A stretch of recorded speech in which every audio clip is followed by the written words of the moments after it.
Hi, Amber. Great to have you here today. Well, thank you. Thanks for the opportunity. I'm really happy to be here. Excellent. So, as everyone knows, we at Plogix obviously work with a number of different artists, pretty much from all over the world. And as part of our program, we get to sit hands-on with every single artist if we can, and obviously learn a little bit more about their artistic background, what got them started, the kind of art that they do. And of course, just kind of get to know a little bit more about their journey and the kind of art that they do. So maybe Amber, we can you can tell us to get started a little bit of your background, a little bit about yourself, and the kind of art that you do, and then we can take it from there. Sure, absolutely. Again, thank you so much for this opportunity. And a little bit about myself. I started doing art when I was 12 years old. I remember my mom enrolled me in a glass painting course where I used Pebeo relief paint, which is in a tube, and I free-handed flowers and used Pebeo glass paint on them.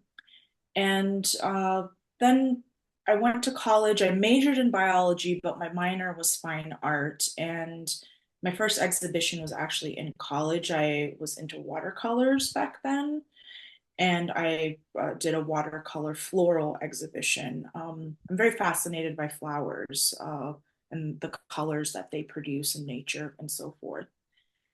And I kind of just stopped doing art after I graduated from my undergrad. I focused more on my master's degree. I have a master's in healthcare administration.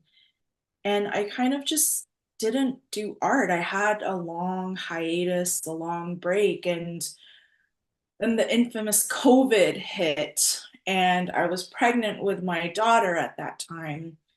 And I needed that outlet because I feel like COVID really stressed a lot of people out with staying at home. So I needed this outlet, and I just picked up some pastels and just started sketching again. And that's how I dove into what I'm doing now, which is primarily heavy textured dot art. And I dab a little bit in the fluid art or pour art, as you may know, aspect of art. So that's how I kind of got back into art, and I'm more into the gallery scene now, more into the fine art part.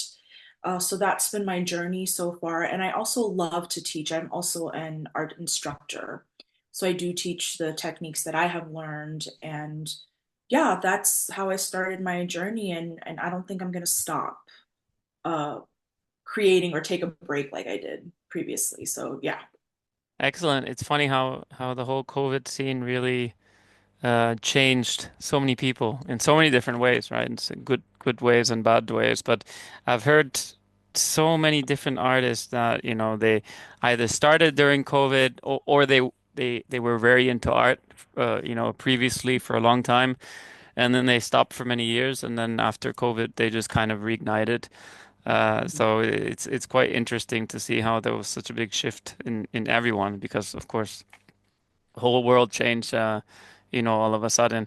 But it's good to hear that obviously it brought you more into art, and yeah, I guess it also probably was an easy time for you being pregnant, and also props that you were able to also create some art during this difficult time.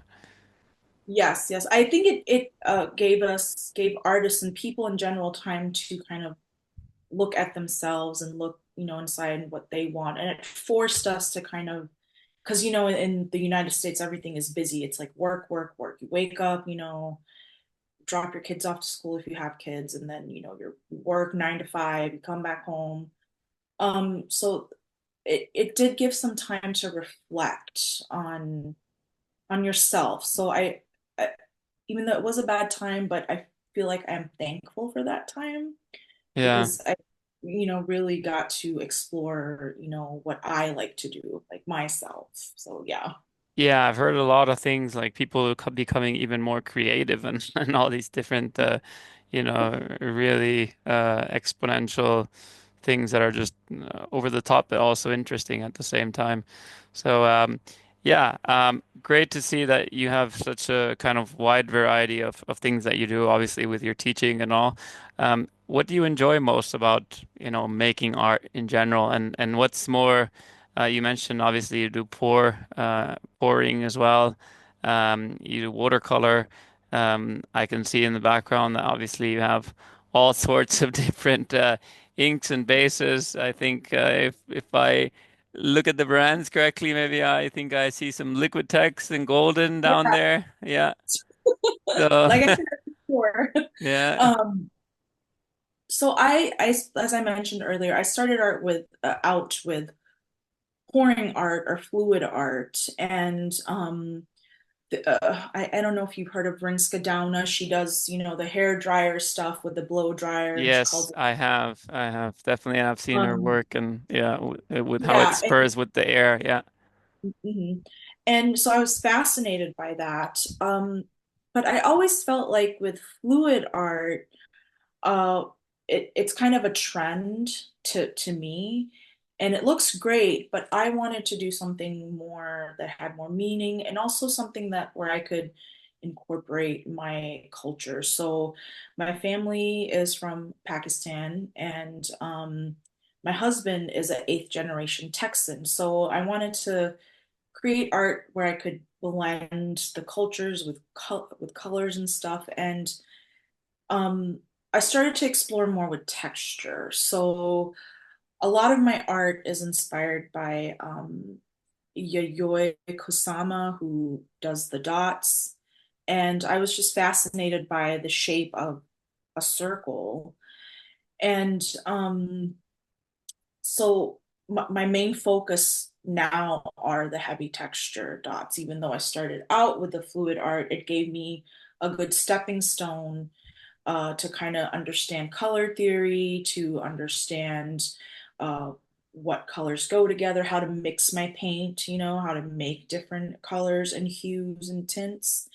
So fluid art was definitely a big stepping stone for me to find my way in the art that I like. So I currently do the dots, and like I have an example here.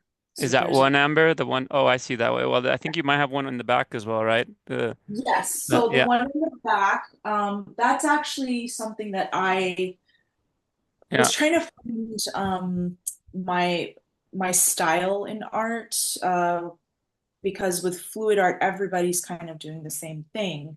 So I wanted to do something different. So for about a year and a half to 2 years, I experimented with different mediums. And as you see, all these paints with tube paint, acrylic inks, and fluid acrylics. And I created the style where I puddle my paints on top of each other, and I either tilt them around or use a spinner to spin them out. And it creates this background in the back. I was like, okay, cool. How can I add texture to it? Since texture's like pretty popular. Um, and I wanted to do something smooth. I didn't want to use a palette knife. So I discovered artists like Mike Hammer Art, who does these big blobs. He calls them blobs. And he just does a big squeeze of his paint, and he lets the paint expand. And then he layers his blobs on top of each other. And I was actually able to meet him. He had a reception here in Dallas, and his work was just amazing. So he really inspired me to explore more into this heavy texture dot art world.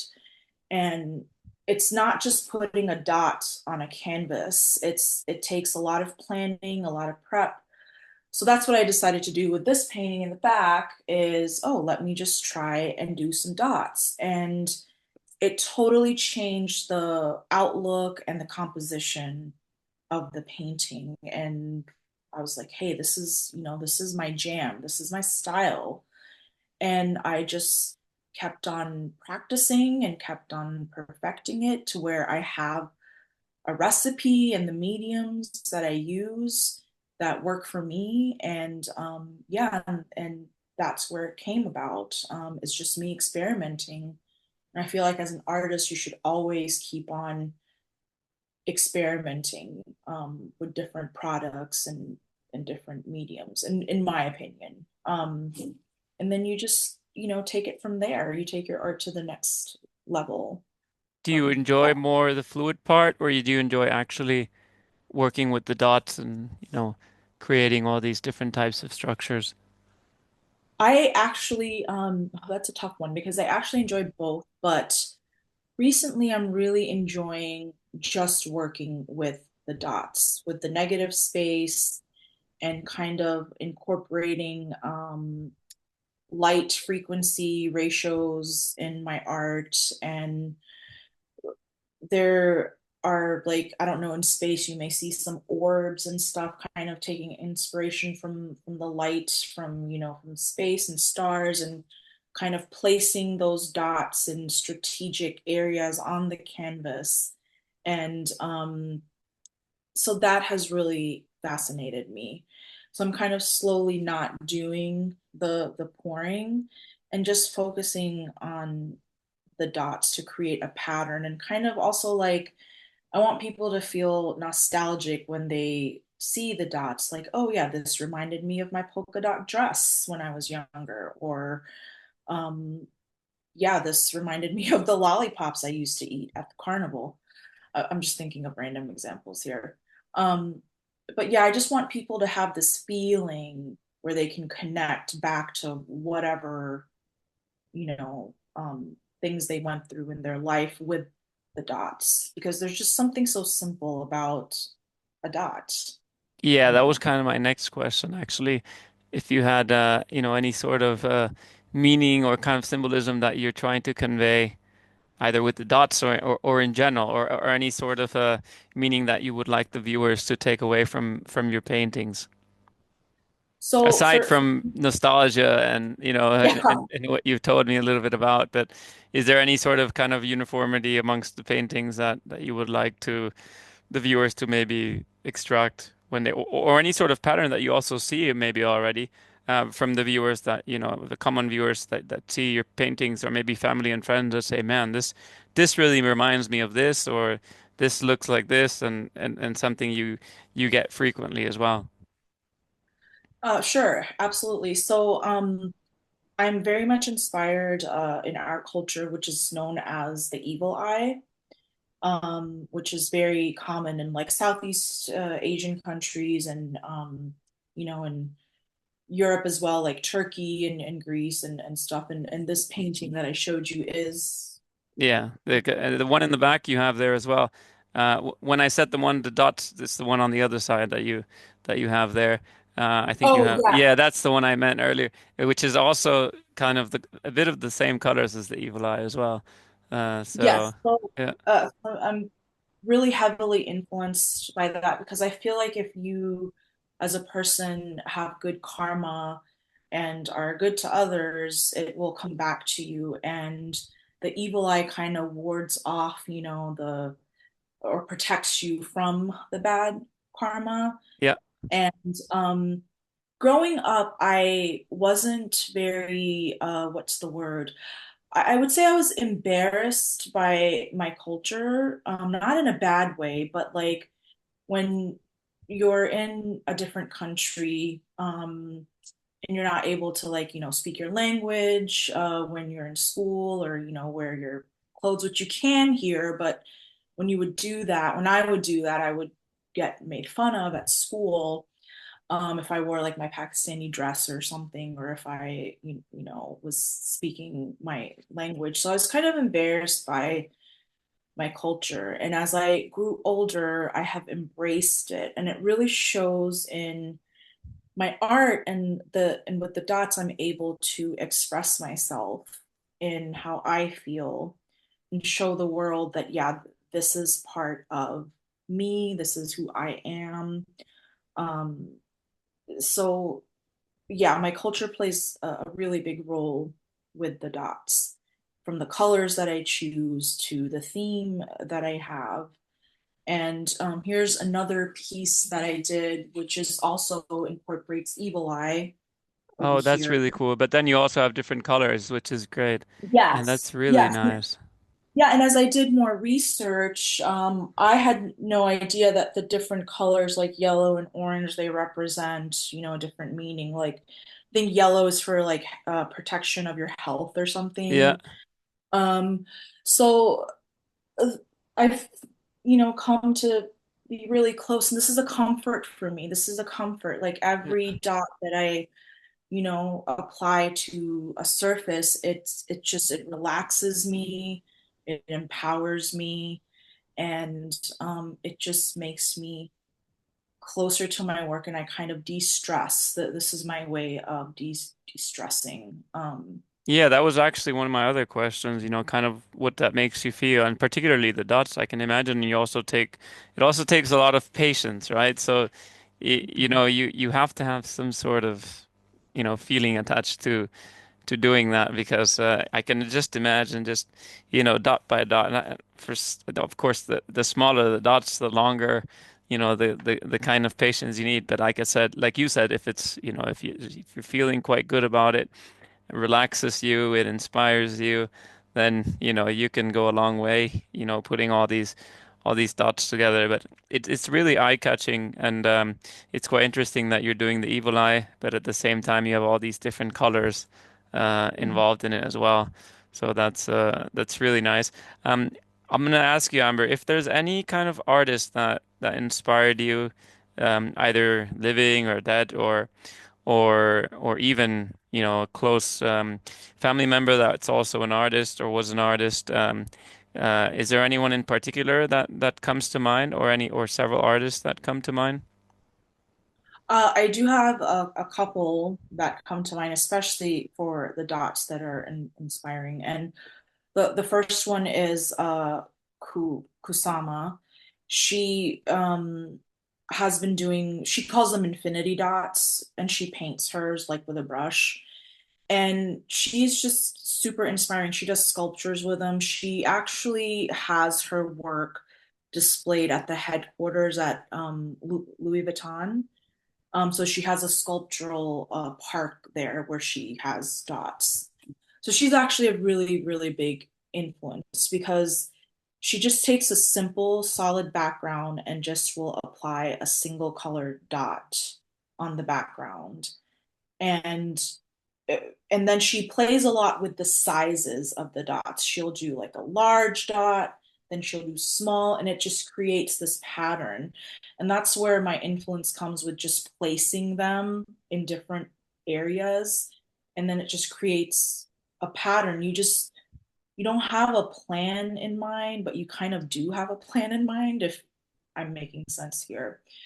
So she's one of the biggest influences as far as, dots are concerned. The other artist is Mike Hammer, who I mentioned earlier. His are they're layered, and I normally don't layer as much as he does because you have to wait 4 to 6 weeks for each layer to dry. So it is very time consuming, but he is one of the biggest influences as well. And then last but not least, this artist is a good friend of mine, and I love her work. And her name is Kimberly Blackstock.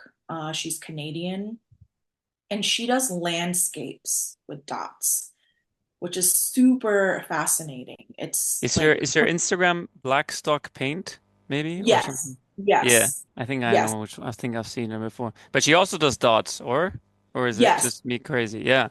No, Okay. she Yeah. she does dots. She does a lot of different stuff with them too. Yeah. She will lay her canvas, lean it against a wall, and just, pour her dot paint and let it drop in a line, and she'll do landscapes. Yeah. And I had no idea you could do so much stuff Yeah. with just a dot, um, because you're taught that, oh yeah, like it's always like if you're an artist, you need to pick up a brush. Yeah. Um, but yeah, so these are the three major, major influences as far as dots are concerned, and you can just do so much with them. And uh, yeah, they're like really big influences in my dot art. So it seems like you're really kind of taken over this direction of the whole dot art, even though you're into the fluidity, you're into to everything else. But it seems based on what you're telling me, you're mostly driven by these dots and this whole this way of expressing yourself through the dots. I've seen it so many times and so many new artists kind of emerging in this kind of niche. Is there a particular name or any sort of um, uniformity to this kind of structure so far, or is it kind of still a little bit up in the air because it's still somewhat of a new, I guess not really new, but I guess newer trends that are out there. I do still think that the dot art is it's not there yet compared to other, Yeah, mediums like texture, if you're using a palette knife and you see people using the yeah. palette and making flowers and stuff, it's still new. What I found from my experience is that um, newer artists like me who are starting out still do have a long way to go with the dots. But when I explain the concepts behind them or like what my painting, the meaning that my painting or my dot work has, then they get a better understanding of the work that is done. Um, so yeah, I do still feel like that I still need a lot of work to do as far as like getting it out into the market and stuff and people appreciating it, like everyday people, not like collectors or people in galleries, but regular people who are just scrolling through Instagram or, trying to find something new to do or learn. Um, I still feel like it has a lot more, I guess, work to do to be popular, like other techniques are in art. One Um, unique question I wanted to ask you, Amber, because now it's obviously such a crucial moment in time where, social media and digital art, not just digital art, but also the use of digital screens in order to showcase art in general, have become such a prominent channel for obviously exposing artworks. Um, do you find it challenging for you, based on the artwork that you're doing, to showcase I mean, I suppose there's obviously the pros and cons. Pros meaning, of course, you have a wider audience that you can target, and everybody's on their phones, kind of looking at all these different social media channels of Instagram, YouTube, TikTok, Facebook, whatever it may be. Um, but is it challenging for you to obviously have the viewer, really experience art at its best, as opposed to obviously seeing it in a gallery? Because you mentioned galleries so much and that you're involved with galleries and everything else. Yet here we are, and it's such a great component right now of showcasing your art via social media. Um, how is it for you? I mean, obviously, now that you can also video processes in the making, it's also, I mean, at least for me, most of these dot videos that I've seen on social media also quite eye-catching and quite interesting. Not just the end result, but also the process itself. I think it's just kind of an art in and of itself in a way. I was just wondering how it is for you, and how, not only how you've experienced it, but how you see it in general. I absolutely agree with all your points. I do feel like that the social media aspect and being online uh really helps for the viewer to understand what this art is. You're not there physically to touch it. I think if you're in a gallery or if you're there in person, it's like more of like, oh yeah, like can I feel it? It's there. But I feel like doing the digital like gallery and all that stuff is just as important as being at a physical gallery viewing the piece in person. Because you are reaching a wider audience, and sometimes people aren't able to be somewhere. And so it's providing them an opportunity or bringing it really brings the world together, in my opinion. I am able to see artists on platforms like Instagram and stuff that are like in, other countries that I can't just get up and sit in a car and drive and go see their work. So I do feel like the social media aspect is here to stay. It should stay, because it just gives a wide variety and it brings the art world together. It creates like a camaraderie, I would say. And sometimes within the art community, that's how I find my inspiration is from other artists online. If I'm having a block, these online galleries and stuff help me to see other people's work and find inspiration. Yeah, and So I guess the beauty also is that you can see the whole process, right? Which is yes, ultimately becoming an art in and of itself. I mean, you can see, I've seen several artists now, using all these drip techniques and even trapeze, to the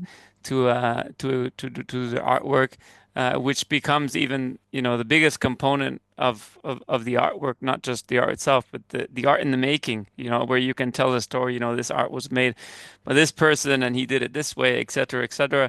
I mean, part of what you've told me so far is, all this different techniques on the dots, not just the end result, but equally as important the process itself. So I think that's also becoming obviously a crucial component. In terms of what we are actually doing, obviously, showcasing art in digital screens as one of our biggest channels for exposure.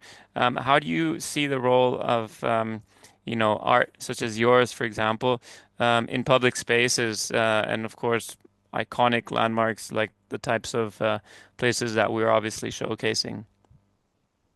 um, like I said, I feel like it gives a lot of exposure and uh, and we are in a digital world. People are like mostly on their phones. I mean, I know there's pros and cons to that. And then when you're outside and you see like, a digital billboard, it's like, oh wow, like I want to stop and see that again. Um, so I'm totally on board for the digital gallery and getting people to see other artists' work, that way. Um, because in my family, a lot of my family members, they're not into art. But when they're outside and they see these billboards or like if they see something on TV and it just gets more exposure in my opinion to the artist even though you're not physically there. I hope I'm making sense here. Yeah, absolutely. I mean, and we're that's kind of the stage we also want to get to, and not just showcase artists itself and end paintings, but to really showcase the whole process from start to finish. And then, of course, with these interviews, getting to know the artist a little bit more, it gives a lot more meaning to the art in and of itself. So, I've really amazed by the type of art that you're doing.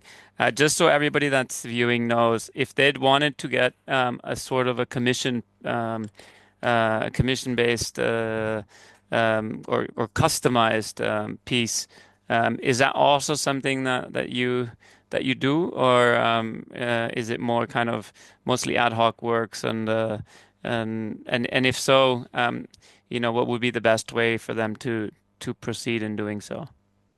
Sure, yes, I do. I am open for commissions and I do have a website. It's ambergoodwinart.com.